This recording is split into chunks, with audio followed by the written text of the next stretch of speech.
तर आज होता माझा last paper of board exam आणि मी आता खूप जास्त खुश आहे. हां, पेपर देऊन बाहेर निघाल्यावर क्लासरूमच्या मी थोडी दुःखी होती. Hello, it's me Prachi. पहिले पेपर कसा होता ते सांगते. ते माझे तरी मार्क्स गेलेत, ऑब्जेक्टिव्ह होते तरी सुद्धा ऑब्जेक्टिव्ह खूप जास्त सिम्पल होते, इझी होते आणि माझं फायनल अकाउंट फक्त फायनल अकाउंट टॅली झालंय, बाकी माझं काहीही टॅली नाही झालंय. आता ही अपडेट तर झाली, पण मी माहितीये स्वतःला कालपासून सांगते प्राची फक्त एक एक्झाम, प्राची फक्त एक पेपर राहिलाय, कर अभ्यास कर अभ्यास.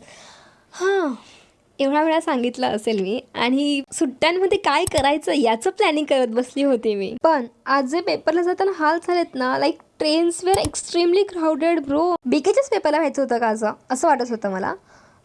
बट एक सिरियसली तुम्हाला सर्वांना रिक्वेस्ट आहे की ट्रेनमध्ये तुम्हाला चढता येत असेल तरच चढा, उगाच बाहेर लटकून प्रवास करू नका प्लीज. आणि बाकी जर तुम्ही पण 12th होतात आणि तुमचे पण एक्झाम संपलेत तर have fun guys. Finally boards exam over आणि आता तर मी चिल करणार आहे आणि वॅकेशनमध्ये मी काय काय करते ऑफकोर्स मी शेअर करणार आहे.